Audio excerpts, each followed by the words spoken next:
Apple's F1 movie smashes box office records. What this means for Apple stock. F1 overtakes Napoleon, Apple's highest-grossing film. Apple's AI struggles versus F1 movie success. What's next for tech giant?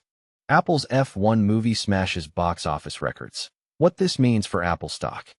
Breaking down barriers.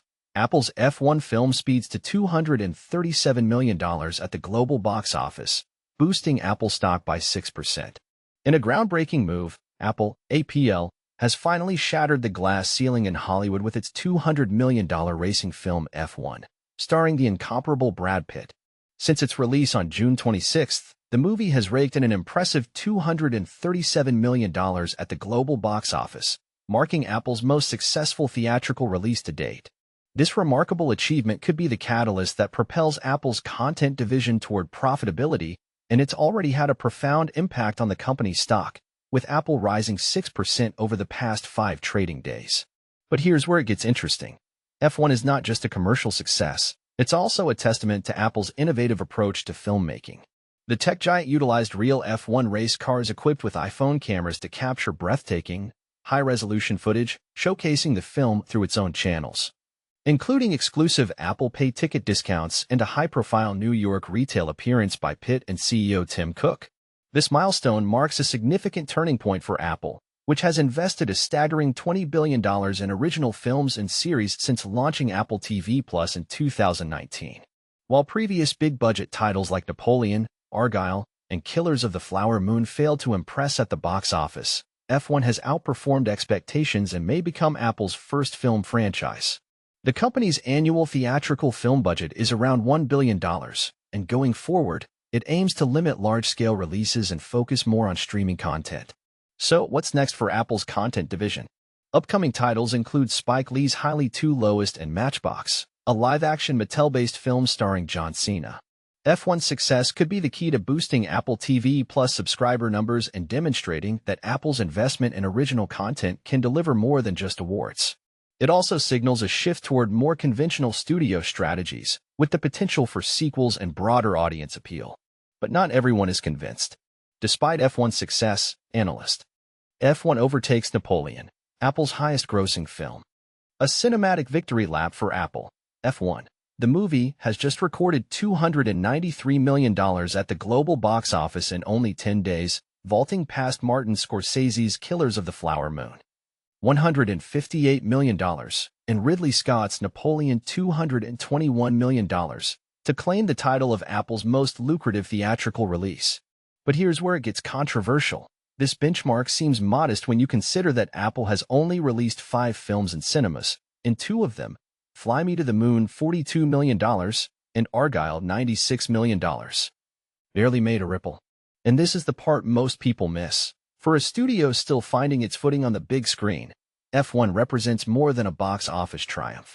After pouring upwards of $200 million into both Killers of the Flower Moon and Napoleon, neither of which could realistically recoup those costs in theaters, Apple was facing a crossroads. If a crowd-pleaser like F1 fell flat, some insiders believed the company would retreat from films altogether and focus solely on its booming Apple TV Plus hits, from Severance to Ted Lasso. On the surface, F1's numbers feel like a win. But dig deeper and you'll see the true challenge. Production costs soared past $250 million, with marketing adding another $100 million. The film will need several more blockbuster weekends just to break even. Yet, these strong ticket sales for an adult-oriented original do offer a reason to press on. After all, Apple's massive $3 trillion market cap means it can absorb risks that smaller studios simply can't. Directed by Joseph Kosinski of Top Gun, Maverick fame, F1 stars Brad Pitt as a washed-up Formula One champion who emerges from retirement to mentor a rookie driver and revive a struggling team. When it hit theaters in late June, it roared to a $57 million domestic opening and $146 million worldwide, marking Apple's biggest debut yet.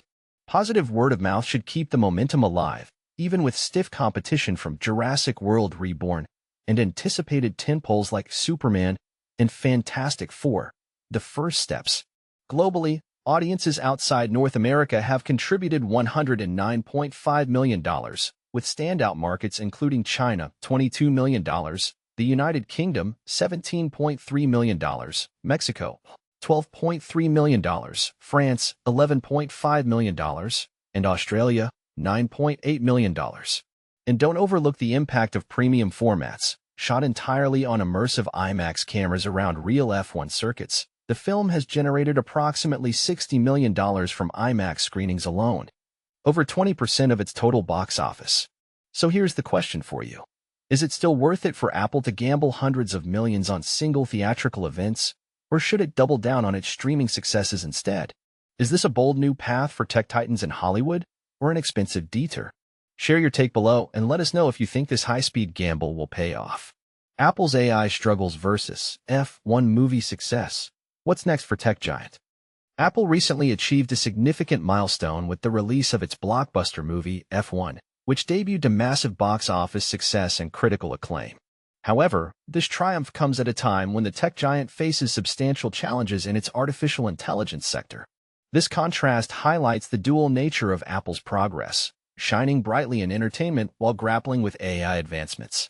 At its Worldwide Developers Conference, WWDC, Apple unveiled some of its latest AI developments through developer versions of its operating systems. However, the reception was lukewarm, indicating that the company still has work to do in this area.